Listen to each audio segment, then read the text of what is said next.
I'm Liv, your chronically online host, and every day we talk about life, relationships, internet chaos, bad decisions, awkward moments, and all the things that spiral way faster than they should. Welcome to This Escalated Quickly. Okay, full transparency, today's episode title is not hyperbole. You are about to hear about a 15-slide PowerPoint I made to roast my situationship, and then I somehow managed to turn petty theater into an actual disaster. Buckle up. Hook time. I built an entire roast PowerPoint to break up with someone, planned dramatic in-person screening, and then I accidentally sent the file instead of saving it to Do Not Send Forever. If you think that line sounds like the start of a sitcom, congratulations. You now have the correct expectations for the next 10 minutes. Promise, here's what you get if you stay. I'll read you the best slide titles. Red Flag Bingo, Timeline of Lies, The Receipt Gallery. Confess the exact moment a surprising, honest feeling wormed into my comedy routine. Replay the heart-stopping oh no when I hit send. And deliver one hot take about why we choose armchair theater over boring, vulnerable conversations. Also expect a few self-owning jokes, a tiny parade of receipts, and a level of petty analysis that is 100% intentional. This is a solo performance, so imagine I am your loudest friend in the group chat and no one muted me yet. Section 1. Setup and Slideshow Blueprint. How did I get here? Boredom, a group chat dare, and the patented "this will make me feel better" logic. My friends and I were doing what all sane people do at 2 a.m., compiling receipts like it was investigative journalism. Someone said, make a PowerPoint. Someone else said, make it theatrical. My brain, which specializes in escalating small emotions into full productions, thought, why not both? So I opened PowerPoint, cue dark mode vibes, and started typing slide titles like I was curating an art museum of poor decisions. Slide highlights. Read for amusement. Slide 1. Welcome to the exhibit. A brief history of why we're here. Slide 2. Red Flag Bingo, with a grid I absolutely filled. Ghosted for 3 days. Forgot my birthday. Said it's not you, it's me while eating my fries. Classic. Slide 3. Timeline of Lies. And I plotted dates like a conspiracy theorist with a sour heart. Slide 7. The Receipt Gallery, which was literally screenshots of messages with captions like Exhibit A, when he said he was running late and posted a story from a concert. Slide 11. Sentimental but mean playlist, which is honestly a mix of songs that sound vulnerable but really say, you had it coming. I even voice acted parts for maximum effect. For the Timeline of Lies, I read lines like a courtroom announcer. On March 3rd, the defendant messaged, I love tacos, which is a lie, widely known. My friends were texting applause emojis. I decorated the slides with stock photos that looked suspiciously like romantic regret, and a couple of clip art arrows for dramatic emphasis. Half of the joy was in the design. Like, I believed if the fonts were right, closure would be flamboyant and final. Section 2. The vulnerability slide. The accidental send. And fallout.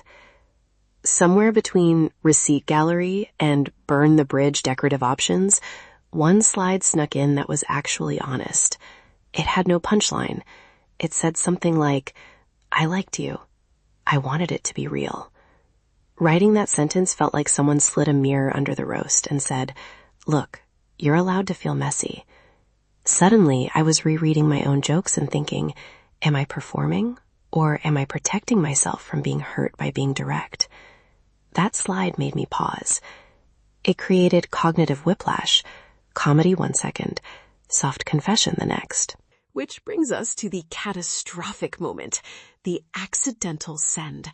I had the file open, intending to save it to a private folder called Dramatic Garbage. And then, as humans with multitasking brains do, I clicked the wrong share menu.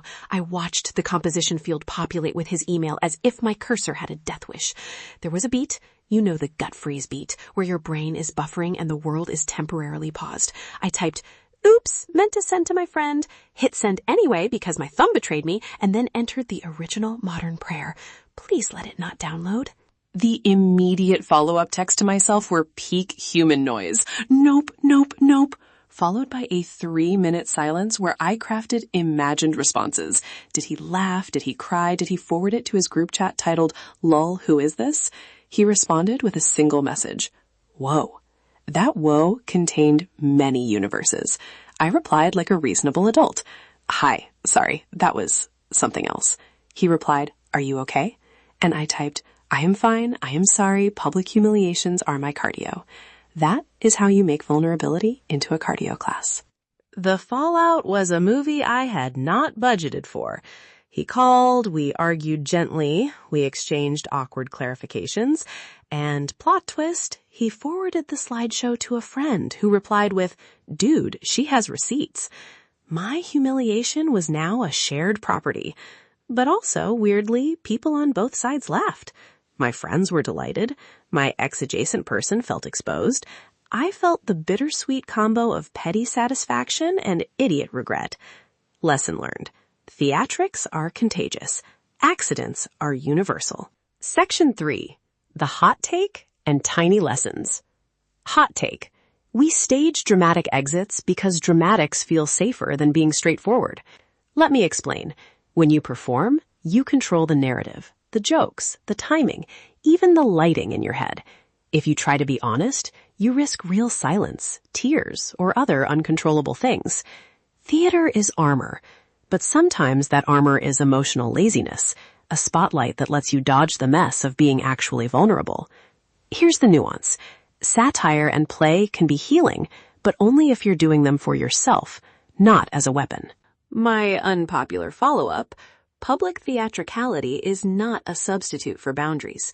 If you leave the roast up as a prank without communicating your needs, you've outsourced a breakup to slapstick. But if you use comedy as a rehearsal to figure out what you want to say honestly, that's fine. For me, the PowerPoint forced a conversation I was avoiding, albeit in the ugliest, most accidental way possible. I came out embarrassed, slightly wiser, and with a deeper appreciation for saying I want more in person, even if it's less dramatic. Recap. I made a roast slideshow. One earnest slide made me rethink everything.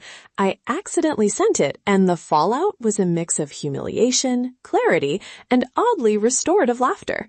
If you're sitting with your own petty fantasy about dramatics, maybe write your PowerPoint for yourself first, and then, like me, maybe don't hit send. Or, if you must, make sure the person on the receiving end is someone who can handle being roasted in Comic Sans. If this episode made you laugh, cringe, or want to build a passive-aggressive slide deck of your own, leave a review and tell me your best petty breakup prop. Did you send a dramatic text, a breakup playlist, a balloon with a note? Leave a 5-star review if you think my PowerPoint deserved an Oscar or a restraining order, and put your story in the comments or reviews. I read them when I need material, or a reminder that human embarrassment is a communal resource. If today's episode made you laugh, question humanity, or feel slightly better about your own life choices, then my job here is officially done.